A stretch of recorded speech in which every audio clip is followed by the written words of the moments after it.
আমি মনে করি যে এই অভিযোগটা সম্পূর্ণ অসত্য। অবশ্যই এখানে দলীয় হোক বা যাই হোক, সে যদি কোয়ালিফাই করে এটার জন্য, ফ্যামিলি কার্ডের জন্য, তাহলে সে পাবে। তো একই রূপে অবশ্যই আমরা একটা রাজনৈতিক সরকার, আমরা একটা রাজনৈতিক দল, বাংলাদেশ জাতীয়তাবাদী দল। আমরা আমাদের রাজনৈতিক সংগঠনের মাধ্যমেই আমরা জনগণের যাদের এই সকল সহায়তা প্রয়োজন সেই লিস্টগুলো আমরা তৈরি করে থাকি সাধারণত, এবং তাদের মাধ্যমে আমরা এগুলাকে সংগঠিত করে আমরা তাদের মাঝে এই সহায়তাগুলো প্রদান করে থাকি। এখানে কোনোভাবেই অন্য কোনো অভিযোগ আনার কোনো উপায় নাই। যেহেতু একটা রাজনৈতিক সরকার, এখন আমরা সরকার গঠন করেছি, আমরা অবশ্যই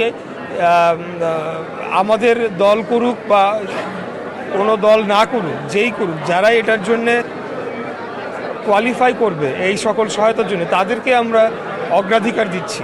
কিন্তু এর মধ্যে যদি কেউ আমাদের দল করে এরকম ব্যক্তিও থাকে, তাহলে তো সেটা দোষের কিছু নয়।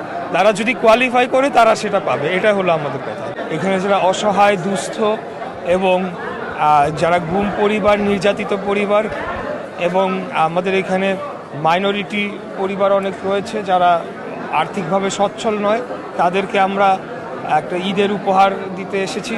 এবং আপনারা দেখেছেন যে সারা দেশব্যাপী এর আগে ইমাম, মুয়াজ্জিন সারা দেশব্যাপী এবং অন্যান্য ধর্মাবলম্বী যারা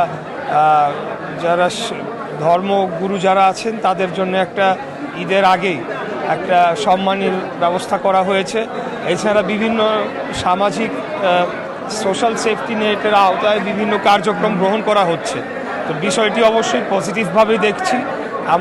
আমাদের সরকার গঠন করেছে 1 মাস হলো মাত্র, এর মধ্যে রমজান মাস রয়েছে, এর মধ্যে নানা ধরনের কার্যক্রমের মধ্যেও আমরা যারা প্রান্তিক পর্যায়ে যে সকল জনগোষ্ঠী রয়েছেন তাদের কথা আমরা ভুলে যাই নাই।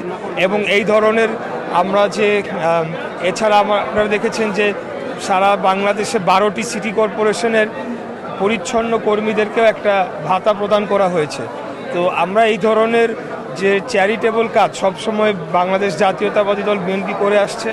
এখন আমরা যেহেতু সরকার গঠন করেছি, আমরা এটার ব্যাপ্তিটা আরও বৃদ্ধি করতে পেরেছি।